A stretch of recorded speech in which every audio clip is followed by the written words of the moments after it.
Hey guys, I hope you're having a fantastic day.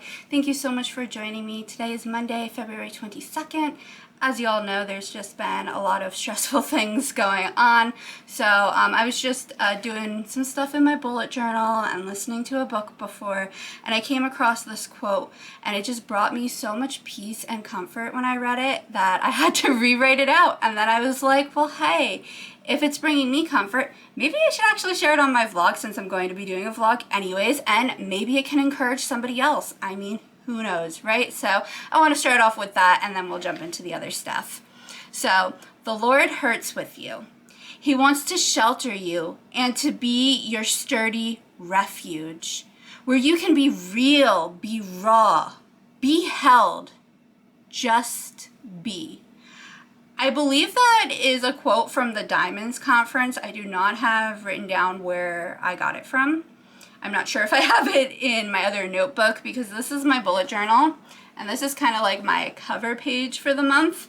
So I don't usually on my cover page like write down where I get quotes. I have them in another section of my bullet journal, like with the author written down. I'll look around if I remember and let you all know like where I got it from. And then another really awesome quote that I feel like a lot of y'all are gonna like relate to. And this one I'm actually going to throw onto a graphic. So keep an eye out if you're on Instagram with me. I will be sharing it on there. If I can't physically do something, then that is not what God has called me to do today. Ouch, right? Like, how many times there's like so many things I want to be doing and so many things that I'm like, oh my gosh, this is like so important. It needs to get done and it needs to get done now. But I'm learning and realizing that if I can't do it right now, the world's not going to fall apart. It's going to be okay. I need to first and foremost respect my body and take care of it as much as I find it a pain in the bottom. You know what I mean? Like, it is frustrating to have to prioritize your health so much. Today, like every day, has been really hectic and busy. There have been a lot of symptoms, a lot of pain, and a ton going on. We were able to get my PET scan scheduled, thankfully. Last night was extremely difficult. I got to the point that I was ready to go find somebody and tell them to take me to the hospital. When I was falling asleep, I realized my blood pressure was extraordinarily high and the chest pain was a 10. It was very difficult to breathe. And I knew that I was in hot water. Sometimes you just know, and you know that you know that you know, and it's very difficult to explain, but it's this gut feeling, and you have to go with it, and you have to listen, because if you don't, you could get in big trouble. Because I have ignored those feelings before, and I have gotten in quite a bit of trouble.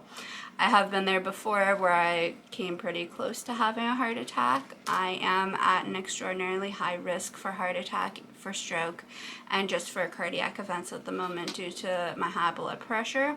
And if Theo was here, that also puts me at an increased risk. And then, of course, other diseases can add to that risk.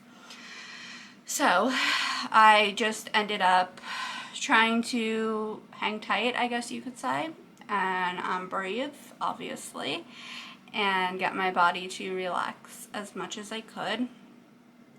And I was just praying and trying to figure out, okay, like, do I wait this out here? Or do I go to the hospital?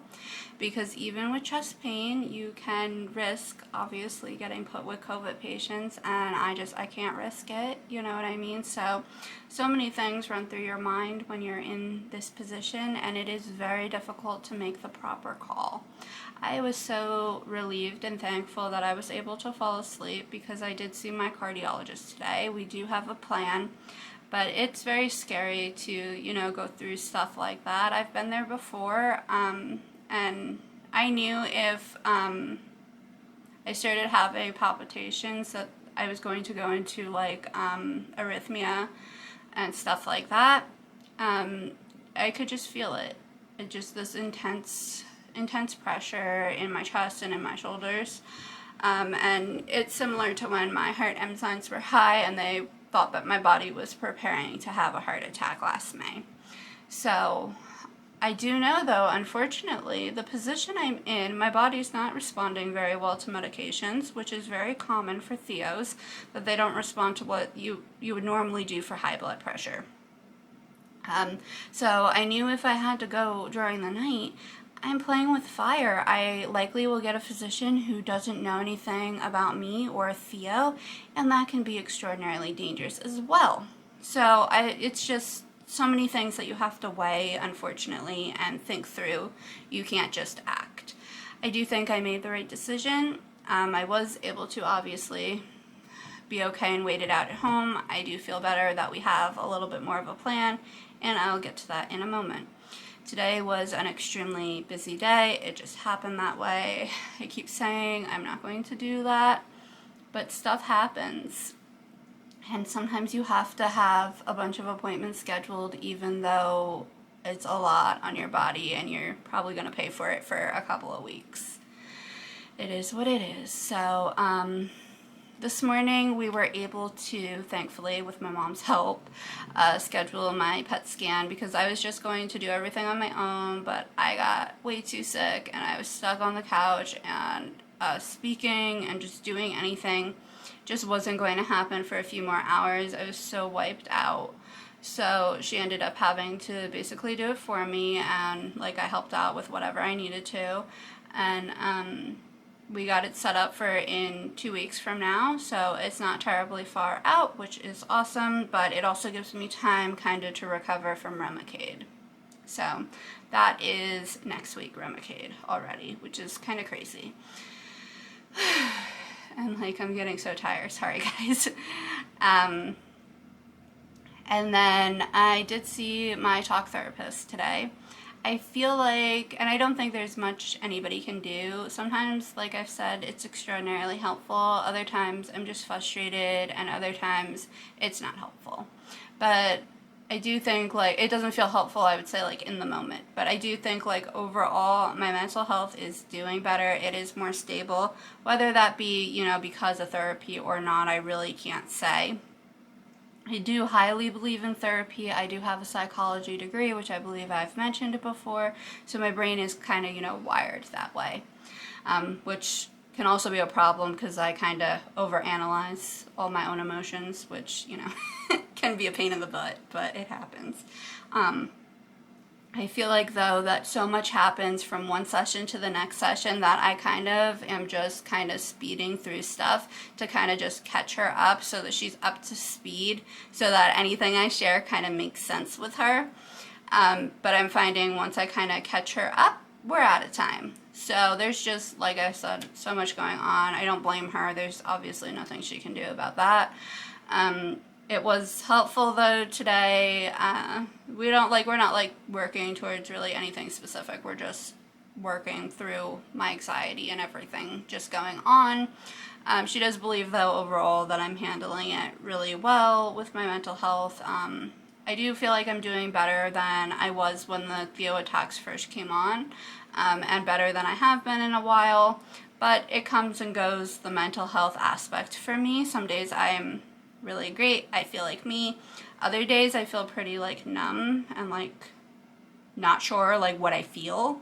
Not numb nothing, I'm just I don't really know what emotion I feel. You know what I mean? It's weird.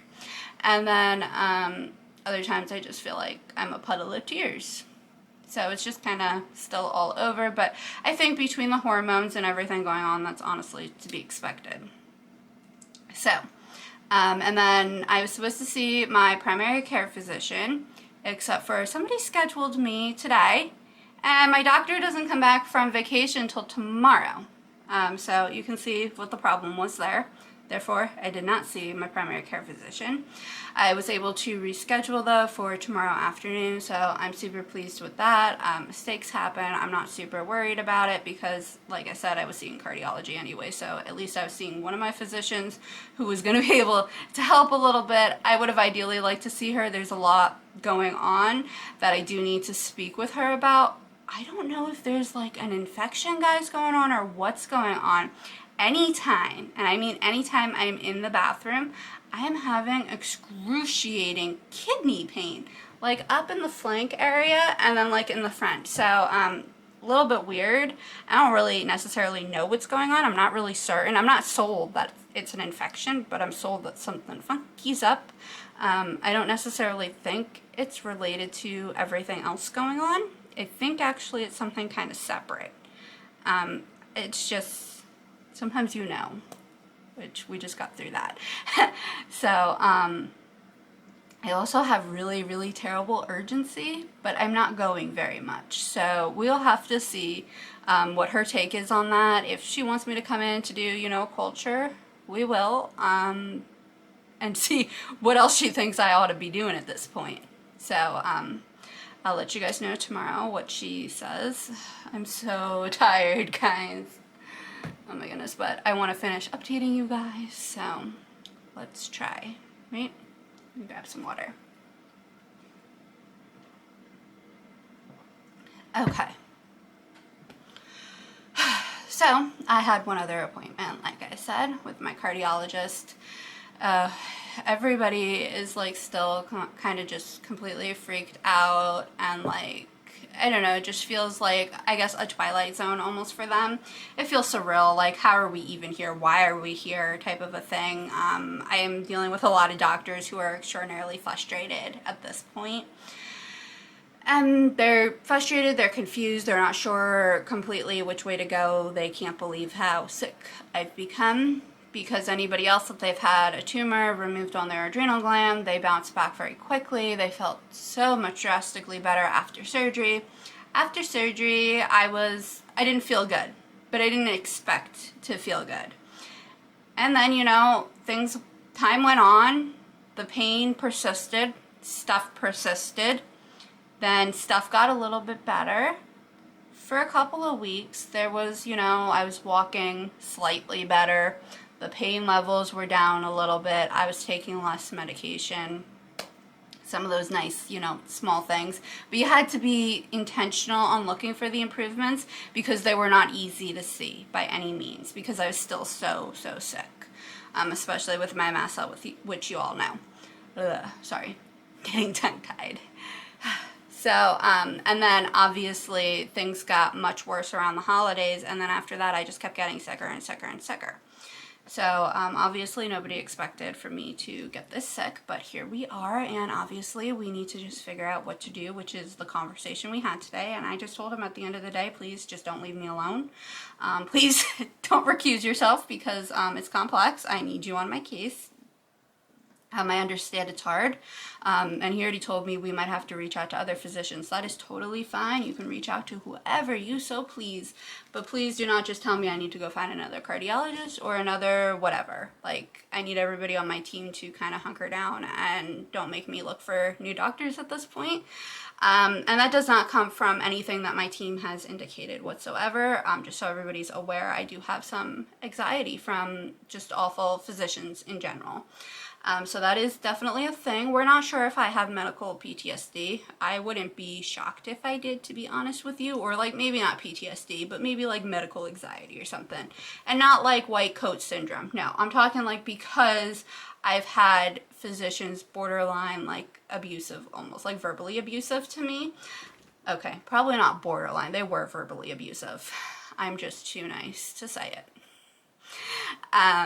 So that's why I kind of like get nervous sometimes with my team. Like, they're great doctors, but then I'm like, oh my gosh, like, I hope that they don't end up being like really awful people and I just didn't see it coming type of a thing. So it's just like that anxiety that I have a little bit, and it's to be expected. They say after going through so much, because I'm very honest with them, they all know how I'm feeling. So he told me I did the right thing with skipping my fluids this past week. So we're back to, I take my pressures, I infuse when I can. If I can't infuse, we skip, I pull the needle. And obviously take notes and keep him up to speed as much as possible. I will see him a few days to like a week or so after my PET scan. He is concerned as well that there's cancer that we have missed. He's concerned that it's throughout my body. Nobody is saying another cancer like name other than Theo, and a possibility of another one being here, but nobody has said like a specific name. So nobody has specifically said like Victoria, this could be leukemia, breast cancer, thyroid, stomach, leg, toe, I don't know. Just like there's been no like specific name, kind of is my point. And of course he believes that there is another Theo. We don't know. Okay, so we believe there's Theo. We don't know specifically, are there cells of Theo throughout my body? Was the tumor not completely removed? Did another tumor grow back in its spot, or something else? So clearly there are a lot of questions of how Theo is manifesting in my body currently. But everybody does believe this does seem to be hormonal at least, and it does seem to be following the pattern of Theo, so that is a red flag. So at this point we are starting back up my alpha blocker, and I was like, yay, because he's like, well, we could do a beta blocker or blood pressure meds, and I go, can we do a beta blocker if there's a possibility of a Theo? Don't we need an alpha blocker then beta? And he was like, well, yeah. And it's like, so don't put me on a beta blocker if it could kill me. You know what I mean? Like, if a beta blocker is really bad for somebody with a Theo, and we're suspecting Theo even at this point